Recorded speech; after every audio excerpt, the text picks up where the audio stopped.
আমাদের শ্রম আইনটা সংশোধন করছি।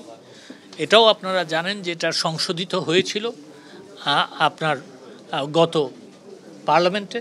ইন্টারন্যাশনাল লেবার অর্গানাইজেশন হচ্ছে সারা বিশ্বের শ্রমিকদের একটা সংগঠন এবং এখানে সবসময় শ্রমিকদের অধিকার যাতে রক্ষা হয় সেই নিয়ে আলোচনা হয় এবং সেইটা নিয়েই তাদের বক্তব্য সবসময় থাকে। তো তাদের সাথে আমরা এখন বসেছিলাম। আপনারা জানেন যে আমরা আমাদের শ্রম আইনটা সংশোধন করছি। এটাও আপনারা জানেন যে এটা সংশোধিত হয়েছিল আপনার গত পার্লামেন্টে এবং এটা মহামান্য রাষ্ট্রপতির কাছে গিয়েছিল। মহামান্য রাষ্ট্রপতির কাছে যাওয়া পৌঁছানোর পরে দেখা যায় যে কিছু ত্রুটি বিচ্যুতি ছিল, যেই জন্য এটা আবার ফেরত আনা হচ্ছে। এই আইন যখন প্রণয়ন করা হয় তখন আমরা সারা বিশ্বের বেস্ট প্র্যাকটিস সেগুলি আমরা কিন্তু অন্তর্ভুক্ত করার চেষ্টা করি এবং সেই বেস্ট প্র্যাকটিস অন্তর্ভুক্ত করার যে চেষ্টা সেইখানে কিন্তু ইন্টারন্যাশনাল লেবার অর্গানাইজেশনের একটা কন্ট্রিবিউশন থাকে।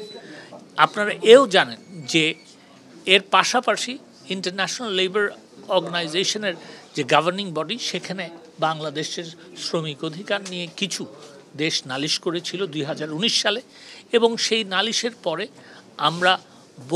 আমরা বহুবার আইএলওর গভর্নিং বডির মিটিংয়ে বলেছি যে শ্রমিকদের অধিকার আমাদের দেশে শুধু রক্ষাই হয় নাই, শ্রমিকদের অধিকার আরও সুদৃঢ় হয়েছে এবং সেই পরিপ্রেক্ষিতে আমাদের এই যে আমাদের বিরুদ্ধে যে অহেতুক যে নালিশ করা হয়েছে এটার একটা শেষ হওয়া উচিত। তো সেই প্রেক্ষিতে এবং আমাদের এই শ্রম আইন নিয়ে কথা বলার ব্যাপারে আমরা তাদের সাথে আজকে বসেছিলাম এবং যতক্ষণ পর্যন্ত আমরা শ্রম আইনটাকে সঠিকভাবে যেই সংশোধন করছি, আমাদের সংশোধন যতক্ষণ পর্যন্ত সম্পূর্ণ না হবে ততক্ষণ পর্যন্ত আমরা কিন্তু স্টেক হোল্ডার এবং আন্তর্জাতিক যেসব সংস্থা আছে যারা শ্রমিকদের অধিকারের কথা বলে তাদের কথা শুনব। তার কারণ হচ্ছে আমরা দেখব যে আমাদের দেশে যেভাবে জাতির পিতা বঙ্গবন্ধু শেখ মুজিবুর রহমানের আদর্শ অনুযায়ী তার নির্দেশনা অনুযায়ী যে শ্রমিক অধিকার রক্ষা হয় তার সাথে এই নতুন তারা যে সাজেশন দিচ্ছে তার কোনো মৌলিক পার্থক্য আছে কিনা। আমরা কিন্তু কোনো মৌলিক পার্থক্য খুঁজে পাইনি, কিন্তু আমরা এই অধিকার যাতে রক্ষা হয় সেটা আমরা সবসময় চেষ্টা করব এবং শ্রমিকদের অধিকার রক্ষা সংরক্ষণ সব কিছু করার জন্য যার যার কথা শোনা আমরা শুনব।